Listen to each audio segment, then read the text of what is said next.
Hi hello friends, welcome back to my channel. ಇವತ್ತಿನ ವಿಡಿಯೋದಲ್ಲಿ ಶ್ರೀಗಂಧದ ಗುಡಿ ಕನ್ನಡ ಸೀರಿಯಲ್ನ ಇವತ್ತಿನ ಸಂಚಿಕೆ ಏನಾಗುತ್ತೆ ಅಂತ ನೋಡೋಣ. ಸಂಚಿಕೆ 184 ಇದು. ಹಿಂದಿನ ಸಂಚಿಕೆಯಲ್ಲಿ ನೀವೆಲ್ಲರೂ ನೋಡೇ ಇರ್ತೀರ. ಚಂದನ ತುಂಬ ಕೇರ್ ತೊಗೊತಾ ಇರ್ತಾಳೆ ಹರಿಗೋಸ್ಕರ. ಅದಕ್ಕೆ ಎಲ್ಲರೂ ಬಂದು ಹೇಳ್ತಾ ಇರ್ತಾರೆ, ಏನಣ್ಣ ನಿನಗೆ ಎಷ್ಟು ತುಂಬ ಕೇರ್ ತೊಗೊತಾ ಇದ್ರು, ಅದಕ್ಕೆ ಏನು ಸಮಾಚಾರ ಹಂಗೆ ಹಿಂಗೆ ಅಂತ ಹರಿನ ಕಾಡಿಸ್ತಾ ಇರ್ತಾರೆ. ನಿನ್ನ ಮೇಲೆ ಲವ್ ಆಗಿದೆ ಅನಿಸುತ್ತೆ ಅದಕ್ಕೆ ಅಂತ ಹೇಳ್ತಾ ಇರ್ತಾರೆ. ಅದಕ್ಕೆ ಹರಿ ಅಂತಾನೆ, ಹೌದೌದು ನಿಮ್ಮ ಅತ್ತಿಗೆಗೆ ತುಂಬ ಲವ್ ಆಗಿರಬೇಕು, ನನ್ನ ಮೇಲೆ ಶೀಘ್ರ ಸಂತಾನ ಪ್ರಾಪ್ತಿರಸ್ತು ಹಾಗೆ ಆಗುತ್ತೆ ಅಂತ ಹೇಳ್ತಾ ಇರ್ತಾನೆ. ಅದಕ್ಕೆ ಮೈ ಆಶ್ಚರ್ಯವಾಗಿ ಏನು ಅಂತಾನೆ. ಅಷ್ಟೊತ್ತಿಗೆ ಚಂದನ ಬರ್ತಾಳೆ. ಏನೋ ಹೇಳ್ತಾ ಇದ್ರಿ ಗ್ಯಾರಂಟಿ ಅಂತ ಏನೋ ಮಾತಾಡ್ತಾ ಇದ್ರಿ, ನಾನು ಬಂದ ತಕ್ಷಣ ಮಾತು ನಿಲ್ಲಿಸ್ಬಿಟ್ರಲ್ಲ ಅಂತ ಹೇಳ್ತಾಳೆ. ಹರಿ ಅಷ್ಟೊತ್ತಿಗೆ ಮಾತು ಬದಲಾಯಿಸ್ಬಿಡ್ತಾನೆ. ರಾಣಿ ವಿಷಯನೇ ಇರ್ತಾನೆ. ನಾನು ಮುಂಚೆ ಹೇಳಿದ್ನಲ್ಲ ಒಂದು ಸ್ಟೋರಿ, ರಾಣಿ ಅಂತ ಆ ಹುಡುಗಿ ಜೈಲಿಂದ ಹೊರಗಡೆ ಬಂದಿದ್ದಾಳೆ. ಅವ್ರ ಅಮ್ಮಂಗೋಸ್ಕರ ಹೋರಾಡ್ತಾ ಇದ್ದಾಳೆ. ಓದ್ಕೊಂಡ್ಬಿಟ್ಟು ದೊಡ್ಡ ವ್ಯಕ್ತಿಯಾಗಿ ಲಾಯರ್ ಆಗಿ ಅವ್ರ ಅಮ್ಮನ್ನ ಹೊರಗೆ ತರಬೇಕು ಅಂತ ಹೇಳ್ತಾ ಇದ್ಲು ಅಂತ ಆ ಸ್ಟೋರಿನ ಹೇಳ್ತಾನೆ. ಅದಕ್ಕೆ ಮಹಿ ಮತ್ತು ಚಂದನ, ಹೌದೌದು ಆ ಹುಡುಗಿ ತುಂಬ ಧೈರ್ಯವಂತೆ, ಅವಳು ತುಂಬ ದೊಡ್ಡ ವ್ಯಕ್ತಿ ಆಗೇ ಆಗ್ತಾಳೆ ಅಂತ ಹೊಗಳ್ತಾ ಇರ್ತಾರೆ. ಹಾಗೆ ಚಂದನ ಆ ಕಡೆ ಹೋಗ್ತಾಳೆ. ಈ ಹರಿನೂ ಓಡೋಗ್ತಾನೆ ಚಂದನ ಮಾತಾಡ್ಸೋಕ್ಕೆ. ಏನು ನನಗೆ ನಿನ್ನೆ ತುಂಬ ಕೇರ್ ತೊಗೊತಾ ಇದ್ರಿ, ನನ್ನ ಮೇಲೆ ಲವ್ ಆಗಿದೆ ಅಂತ ಅನಿಸುತ್ತೆ ನಿಮಗೆ ಅಂತ ಹೇಳ್ತಾನೆ. ಅದಕ್ಕೆ ಏನಂದ್ರಿ ಅಂತ ಚಂದನ ಇನ್ನೊಂದು ಸರಿ ಕೇಳ್ತಾಳೆ. ಏನೂ ಇಲ್ಲ ಬಿಡಿ ಅಂತ ಹೇಳ್ತಾನೆ ಹರಿ. ಅದಕ್ಕೆ ಚಂದನ ಹೇಳ್ತಾಳೆ, ನೀವೇನೇನೋ ಅಂದ್ಕೋಬೇಡಿ, ನಿನ್ನೆನೇ ನೋಡಿದ್ರಲ್ಲ ನಮ್ಮ ಮನೇಲಿ ಏನೇನು ರಾಧ ಅಂತ ಆಯಿತು, ನನ್ನ ತವ್ರ ಮನೇಲಿ ಹೇಗೆ ಮಾಡಿದರು ಅಂತ. ಅದಕ್ಕೋಸ್ಕರ ನಿನ್ನೆ ನೀವು ಬೇರೆ ಲೇಟಾಗಿ ಬಂದ್ರಿ, ಅದಕ್ಕೆ ನನಗೆ ಭಯ ಆಯಿತು, ಏನಾದರೂ ನಮ್ಮ ಅಣ್ಣ ಮತ್ತು ಅಪ್ಪ ಏನಾದರೂ ಮಾಡಿಬಿಟ್ರೆ ಅಂತಂದು ಹೇಳಿ ಹೋಗ್ತಾಳೆ. ಹಾಗೆ ಇನ್ನೊಂದು ವಿಷಯ ಹೇಳಿ ಹೋಗ್ತಾಳೆ. ಇದಕ್ಕಿಂತ ಹೆಚ್ಚು ಇನ್ನೇನು ಇಲ್ಲ ಅಂತ ಹೇಳಿ ಹೊರಟೋಗ್ತಾಳೆ. ಅದಕ್ಕೆ ಈ ಕಡೆ ಕಂಠಿ ಮತ್ತು ಮಹಿ ನೋಡೋಣ ಅಂತ ಅಂದಾಗ ಕಂಠಿ ಹೇಳ್ತಾ ಇರ್ತಾನೆ, ಇವನ್ನ ಲವ್ ಸ್ಟೋರಿ ಇವನ್ನ ಹಾಳು ಮಾಡ್ಕೊಳೋದ್ರಲ್ಲೇ ಮುಂದಿರ್ತಾನೆ ನೋಡು ಅಂತ ಹೇಳ್ತಾ ಇರ್ತಾನೆ. ಹುಷಾರಿರು ಹರಿ, ನಿನ್ನ ಕಾಲ ಮೇಲೆ ನೀನೇ ಗುಂಡಿ ತೋಡ್ಕೋಬೇಡ, ಸ್ವಲ್ಪ ನಿಧಾನಕ್ಕೆ ಯೋಚನೆ ಮಾಡಿ ಇದು ಮಾಡು, ಅವಸರ ಮಾಡಬೇಡ ಅಂತ ಬುದ್ಧಿ ಹೇಳ್ತಾನೆ ಕಂಠಿ. ಅದಕ್ಕೆ ಇನ್ನೊಂದಾಗಿ ಇನ್ನೊಂದು ಹೆಚ್ಚು ಕಮ್ಮಿ ಆಗುತ್ತೆ ನೋಡು ಅಷ್ಟೇ, ನಿನ್ನನ್ನು ಮತ್ತೆ ಇನ್ನೊಂದು ಹೆಸರಿಂದ ಕರೆದ್ರೆ ಕಷ್ಟ ಅಂತ ತಮಾಷೆ ಮಾಡ್ತಾ ಇರ್ತಾರೆ.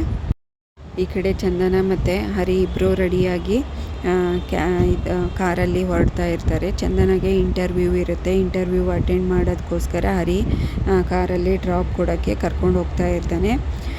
ಏನೋ ನನ್ನ ಮೇಲೆ ಸಿಟ್ಟ, ಯಾಕೆ ಇಷ್ಟೊಂದು ಗರಮ್ಮಾಗಿ ಕೂತ್ಕೊಂಡಿದ್ದೀರಾ, ಇಲ್ಲಾಂದರೆ ವಟ ಅಂತ ಮಾತಾಡ್ತಾ ಇರ್ತೀರಲ್ವಾ ಅಂತ ಚಂದನ ಕೇಳ್ತಾಳೆ. ಏನೂ ಇಲ್ಲ ಬಿಡಿ, ನಾನು ಯಾಕೆ ನಿಮ್ಮ ಹತ್ರ ಮಾತಾಡಬೇಕು, ನಾನೇನಾಗಬೇಕು ನಿಮಗೆ, ಹಾಗೆ ಹೀಗೆ ಬಿಲ್ಡಪ್ ಕೊಡ್ತಾ ಇರ್ತಾನೆ. ಹೌದಾ ಆಯಿತು ಬಿಡಿ ಮಾತಾಡಬೇಡಿ ಅಂತ ಇಬ್ಬರು ಒಬ್ರಿಗೊಬ್ರು ಕಾಲು ಎಳ್ಕೊಂಡು ಮಾತಾಡಿಕೊಂಡು ಹೋಗ್ತಾ ಇರ್ತಾರೆ. ಅಷ್ಟೊತ್ತಿಗೆ ಇಂಟರ್ವ್ಯೂ ಬರುತ್ತಲ್ಲ ಆ ಪ್ಲೇಸ್ ಬರುತ್ತೆ. ಚಂದನ ಒಳಗಡೆ ಹೋಗ್ತಾಳೆ ಆಫೀಸ್ಗೆ. ಅದು ಒಂದು ಸ್ಟಾರ್ಟಪ್ ಕಂಪ್ನಿ ಆಗಿರುತ್ತೆ. ಅಲ್ಲಿ ರಿಸೆಪ್ಷನಿಸ್ಟು ಹೇಳ್ತಾರೆ ಕೂತ್ಕೊಳ್ಳಿ ಅಂತ, ವಿಚಾರಿಸ್ಕೊಂಡು ಬರ್ತೀನಿ ಅಂತ. ಅವಳು ಒಳಗಡೆ ಹೋಗಿ, ಆಯಿತು ಸರ್ ಕರಿತಾ ಇದ್ದಾರೆ ಒಳಗಡೆ ಹೋಗಿ ಅಂತ ಕಳಿಸ್ತಾಳೆ. ಅವಳು ಚಂದನ ಒಳಗಡೆ ಹೋಗಿ ಬಾಸ್ನ ಮಾತಾಡಿಸ್ತಾಳೆ. ಅವರೆಲ್ಲ ಫುಲ್ ಇಂಪ್ರೆಸ್ ಆಗಿಬಿಡ್ತಾರೆ ಇವಳದು ಸರ್ಟಿಫಿಕೇಟ್ ಎಲ್ಲ ನೋಡಿ. ಏನು ಗೋಲ್ಡ್ ಮೆಡಲಿಸ್ಟಾ, ವಾವ್ ವೆರಿ ಗುಡ್ ಅಂತ ಮೆಚ್ಚುಗೆ ಸೂಚಿಸ್ತಾರೆ. ಥ್ಯಾಂಕ್ ಯು ಸರ್ ಅಂತ ಹೇಳ್ತಾಳೆ. ಹಾಗೆ ಏನು ಇಷ್ಟೊಂದು ಓದ್ಕೊಂಡಿದ್ದೀರಾ, ಗೋಲ್ಡ್ ಮೆಡಲಿಸ್ಟ್ ತೊಗೊಂಡಿದ್ದೀರಾ, ರ್ಯಾಂಕ್ ಬಂದಿದ್ದೀರಾ, ನಮ್ಮ ಚಿಕ್ಕ ಕಂಪ್ನಿಗೆ ಬಂದು ಇಂಟರ್ವ್ಯೂ ಅಟೆಂಡ್ ಮಾಡ್ತಾ ಇದ್ದೀರಲ್ಲ ಅಂತಂದಾಗ ಇವಳೊಂದು ಎಕ್ಸಾಂಪಲ್ ಕೊಡ್ತಾಳೆ. ಏನಿದ್ರು ಸ್ಟಾರ್ಟಪ್ ಕಂಪ್ನಿ ಜೊತೆಗೆ ನಾವು ಬೆಳಿಬೇಕು, ನಮ್ಮ ಕಂಪ್ನಿನೂ ಬೆಳಿಬೇಕು ಅಂತ ಹೇಳ್ತಾಳೆ. ಅವನು ವೆರಿ ಇಂಪ್ರೆಸಿವ್. ಆಯಿತು ಇನ್ನು ಕೆಲಸಕ್ಕೆ ಯಾವಾಗ ಜಾಯ್ನ್ ಆಗ್ತೀರಾ ಅಂತ ಕೇಳ್ತಾನೆ. ಆಯಿತು ಇವತ್ತಂದರೆ ಇವತ್ತೇ ಅಂತ ಹೇಳ್ತಾಳೆ. ಆಯಿತು ಮೇಲ್ನ ಡೀಟೇಲ್ಸ್ ಮಾಡ್ತೀನಿ, ಮೇಲಲ್ಲಿ ಡೀಟೇಲ್ಸ್ ಕೊಡ್ತೀನಿ ಅಂತ ಹೇಳ್ತಾರೆ ಅವರು. ಕಂಗ್ರ್ಯಾಚುಲೇಷನ್ಸ್, ನೀವು ಅಪಾಯಿಂಟ್ ಆಗಿದ್ದೀರಾ, ಎಷ್ಟು ಸ್ಯಾಲ್ರಿನ ಎಕ್ಸ್ಪೆಕ್ಟ್ ಮಾಡ್ತಾ ಇದ್ದೀರಾ ಅಂತ ಕೇಳ್ತಾರೆ ಬಾಸ್. ಅದಕ್ಕೆ ಸರ್ ನೋಡಿ ನೀವೇ ಅಂತ ಹೇಳ್ತಾಳೆ. ಅದಕ್ಕೆ 20,000 ನಾವು ಫ್ರೆಷರ್ಸ್ಗೆ ಕೊಡೋದು, ಓಕೆನಾ ಅಂತ ಅಂದಾಗ ಓಕೆ ಆಯಿತು ಅಂತ ಹೇಳಿ ಥ್ಯಾಂಕ್ಸ್ ಕೊಟ್ಟು ಹೊರಡ್ತಾಳೆ. ಇವಳಿಗೆ ತುಂಬ ಖುಷಿಯಾಗುತ್ತೆ. Thank you sir, thank you very much ಅಂತ ಹೇಳ್ತಾಳೆ. ಆಯಿತು ಸರ್, ಥ್ಯಾಂಕ್ ಯು ಅಂತ ಹೇಳಿ ಹೊರಡ್ತಾಳೆ. ಈ ಕಡೆ ಹರಿ ನಿದ್ದೆ ಹೊಡಿತಾ ಇರ್ತಾನೆ ಕಾರಲ್ಲೇ. ಚಂದನ ಬರೋವರೆಗೂ ವೆಯ್ಟ್ ಮಾಡ್ತಾ ಇರ್ತಾನೆ. ಹಾಗೆ ನಿದ್ದೆ ಹೋಗ್ಬಿಟ್ಟಿರ್ತಾನೆ. ಚಂದನ ಒಳಗಡೆ ಬಂದು ಕುತ್ಕೋತಾಳೆ. ಕಾರಲ್ಲಿರೋ ಗಣೇಶನಿಗೆ ಕೈ ಮುಕ್ಕೊಂಡು, ನಡೆದಿರೋದು ಅಲ್ಲಿ ಅಪಾಯಿಂಟ್ಮೆಂಟ್ ಆಯಿತು, ನಿಮಗೆ 20,000 ಸ್ಯಾಲ್ರಿ ಅಂತ ಹೇಳ್ತಾರಲ್ಲ, ಆ ಮಾತನ್ನು ನೆನೆಸ್ಕೊಂಡು ದೇವರಿಗೆ ಕೃತಜ್ಞತೆಯಿಂದ ನಮಸ್ಕಾರ ಮಾಡ್ತಾ ಇರ್ತಾಳೆ. ಅಷ್ಟೊತ್ತಿಗೆ ಏನ್ರಿ ಇದು ಅಂತ ಅಂದಾಗ ಹರಿಗೆ ಸುಮ್ಮನೆ ಇರಿ ಅಂತ ಹೇಳ್ತಾಳೆ. ಆಮೇಲೆ ನಮಸ್ಕಾರ ಮಾಡಿದ ತಕ್ಷಣ ಹರಿ ನನಗೆ ಜಾಬ್ ಸಿಕ್ತು ಅಂತ ಹೇಳ್ತಾಳೆ ಖುಷಿಯಿಂದ. ಸ್ಯಾಲ್ರಿ 20,000 ಕೊಡ್ತಾರಂತೆ ಅಂತ ಹೇಳ್ತಾಳೆ. ಅದಕ್ಕೆ ನಗ್ತಾ ಇರ್ತಾನೆ. ಯಾಕೆ ನಾನೇನೋ ಗೋಲ್ಡ್ ಮೆಡ್ಲಿಸ್ಟು 1 ಲಕ್ಷನೋ 2 ಲಕ್ಷನೋ ಕೊಡ್ತಾರೆ ಅಂತಂದರೆ, ಏನ್ರಿ ಇದು 20,000 ನಮ್ಮ ಕ್ಯಾಬ್ ಡ್ರೈವರ್ಗೆ 40,000 ದುಡಿಬೋದು, ನೀವು ಡ್ರೈವಿಂಗ್ ಕಲ್ತ್ಕೊಂಬಿಡಿ, ನಿಮಗೆ 40,000 ಬರುತ್ತೆ ಅಂತ ಒಂಥರ ಕಿಂಡಲಾಗಿ ಮಾತಾಡ್ತಾನೆ. ಅದಕ್ಕೆ ಸಿಟ್ಟಾಗಿಬಿಡ್ತಾಳೆ ಚಂದನ. ಅದಕ್ಕೆ ಸಾರಿ ಏನಾಗಿಲ್ಲ, ತಮಾಷೆ ಮಾಡಿದೆ ಅಂತ ಹೇಳ್ತಾನೆ. ಕಂಗ್ರಾಟ್ಸ್ ರೀ, ಜಾಬ್ ಸಿಕ್ತಲ್ಲ, ಪಾರ್ಟಿ ಯಾವಾಗ ಅಂತ ಕೇಳ್ತಾನೆ. ಹೌದು, ಸ್ವಲ್ಪ ಸಂಬಳಕ್ಕೆ ಬೇರೆಯವ್ರ ಹತ್ರ ಯಾಕೆ ಕೆಲಸ ಮಾಡ್ತೀರಾ, ನೀವೇ ಓನಾಗಿ ಏನಾದರೂ ಮಾಡ್ಬೋದಲ್ಲ.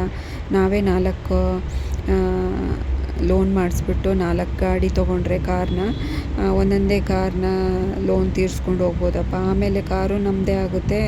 ಆವಾಗ ಬರೋದೆಲ್ಲ ಬಿಸ್ನೆಸ್ದು ಎಲ್ಲ ಇನ್ಕಮ್ಮು ನಮ್ಮದೇ ಆಗುತ್ತೆ ಅಂತ ಹೇಳ್ತಾನೆ. ಐಡಿಯಾನ ಚೆನ್ನಾಗಿದೆ, ನೀವು ಮುಂದೆ ಮಾಡೋರಂತೆ, ನಿಮಗೆ ಸಹಾಯ ಮಾಡ್ತೀನಿ ಅಂತ ಹೇಳ್ತಾಳೆ ಚಂದನ. ಹಾಗೆ ಗರಂ ಆಗಿನೂ ಇರ್ತಾಳೆ. ಇವನು ಟೀಸ್ ಮಾಡಿರ್ತಾನಲ್ಲ, ನೋಡಿ ನನ್ನ ಮುಂದೆ ಕೆಲಸ ದೊಡ್ಡದಾಗುತ್ತೆ ಅಂತ ಹೇಳ್ತಾಳೆ. ಈ ಕಡೆ ಮಧ್ಯಾಹ್ನ ಆಗಿರುತ್ತೆ. ಕಂಠಿ ಗ್ಯಾರೇಜಲ್ಲಿ ಏನು ನಡೀತಾ ಇದೆ ಅಂತ ನೋಡ್ಕೊಂಡು ಬರೋಣ ಬನ್ನಿ. ಕಂಠಿ ಗ್ಯಾರೇಜಲ್ಲಿ ಕೂತ್ಕೊಂಡು ಕೆಲಸ ಮಾಡ್ತಾ ಇರ್ತಾನೆ. ಬ್ಯಾಟ್ರಿನೂ ಅಷ್ಟೇ ಅದು ಇದು ಕೆಲಸ ಮಾಡ್ತಾ ಇರ್ತಾನೆ. ವೈಭವಿ ಬರೋದನ್ನು ನೋಡ್ತಾನೆ, ಅಬ್ಸರ್ವ್ ಮಾಡ್ತಾನೆ. ಒಂದು ಸಾಂಗ್ ಹಾಕ್ತಾರೆ. ವೈಭವಿ ಸ್ಲೋ ಮೋಷನಲ್ಲಿ ನಡ್ಕೊಂಡು ಬರ್ತಾ ಇರ್ತಾಳೆ. ಒಂದು ಸಾಂಗ್ ಹಾಕ್ತಾರೆ, ಟ್ರೆಂಡಿಂಗ್ ಸಾಂಗನ್ನು.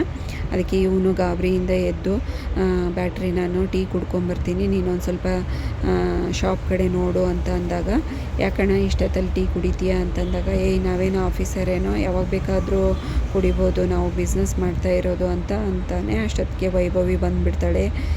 ತಗೊಳ್ಳೋ ಬ್ಯಾಟ್ರಿ ತಿನ್ನು ಅಂತ ಹೇಳ್ತಾಳೆ. ಇವನಿಗೂ ಕಂಠಿಗೂ ಕೊಡ್ತಾನೆ. ಅವನು ಇಸ್ಕೊಳೋದಿಲ್ಲ. ಹಾಗೆ ಗರಮ್ಮಾಗಿ ನೋಡ್ತಾ ಇರ್ತಾನೆ ವೈಭವಿನ. ಅಲ್ಲ ಕಂಠಿ, ನಿನ್ನೆ ಏನೇನು ನಡೀತು ಅಂತ ನಿಧಾನಕ್ಕೆ ಒಂದೊಂದೇ ನೀಟಾಗಿ ಹೇಳ್ಬೋದಿತ್ತಲ್ಲ. ನಾನೇನಾದರೂ ನಿನ್ನ ಮಾತು ಕೇಳ್ತಾ ಇರಲಿಲ್ವಾ, ಸಿಚುವೇಶನ್ ಅರ್ಥ ಮಾಡ್ಕೊತಾ ಇರಲಿಲ್ವಾ, ಹಾಗೆ ಫೋನ್ ಕಟ್ ಮಾಡಿ ಸ್ವಿಚ್ ಆಫ್ ಮಾಡಿದೆಲ್ಲ, ನಿನಗೇನು ಅನಿಸೋದೇ ಇಲ್ವಾ, ಮತ್ತೆ ನನ್ನದೇ ತಪ್ಪು ಅಂತ ವಾದ ಮಾಡ್ತೀಯಲ್ಲ ಅಂತ ಜೋರಾಗಿ ಬೈತಾ ಇರ್ತಾಳೆ. ಆಯಿತು ಬಿಡು, ಹೋಗಲಿ, ಎಷ್ಟೇ ಆದರೂ ನಿಂದೇ ತಪ್ಪಿರೋದು. ಆಯಿತು ತಗೋ, ಸ್ವೀಟ್ ತಿನ್ನು ಅಂತ ಹೇಳಿ ಸ್ವೀಟು ಕೊಡ್ತಾಳೆ ವೈಭವಿ. ಇವನು ನಕ್ಕೊಂತ ತಿಂತಾನೆ. ಇಬ್ಬರು ಸ್ವೀಟ್ ತಿಂತಾರೆ, ಖುಷಿ ಪಡ್ತಾರೆ. ಇನ್ಮೇಲೆಯಿಂದ ನೀಟಾಗಿ ಇರು, ಹಾಗೆಲ್ಲ ಮಾತಾಡಬೇಡ ಅಂತ ವೈಭವಿ ಬುದ್ಧಿವಾದ ಹೇಳ್ತಾಳೆ. ಅಲ್ಲಿಗೆ ಈ ಸಂಚಿಕೆಯನ್ನು ಮುಕ್ತಾಯಗೊಳಿಸ್ತಾರೆ. ನೆಕ್ಸ್ಟ್ ಸಂಚಿಕೆಯಲ್ಲಿ ಏನಾಯಿತು ಅಂತ ಕಾದು ನೋಡೋಣ. ವೆರಿ ಇಂಟ್ರೆಸ್ಟಿಂಗ್ ಆದ ಸಂಗತಿಗಳಿವೆ. ಮರೆದೇ ಮಿಸ್ ಮಾಡದೆ ನೋಡಿ ನೆಕ್ಸ್ಟ್ ಸಂಚಿಕೆನ. ಇಲ್ಲಿವರೆಗೂ ಈ ವಿಡಿಯೋ ನೋಡಿದ್ದಕ್ಕೆ ಎಲ್ರಿಗೂ ಥ್ಯಾಂಕ್ಸ್. ಹಾಗೆ ಈ ವಿಡಿಯೋ ಇಷ್ಟ ಆದರೆ ಲೈಕ್ ಮಾಡಿ, ಶೇರ್ ಮಾಡಿ, ಕಮೆಂಟ್ ಮಾಡಿ, ಹಾಗೆ ಚಾನಲ್ನ ಸಬ್ಸ್ಕ್ರೈಬ್ ಮಾಡ್ಕೊಳ್ಳಿ. Thanks for watching this video.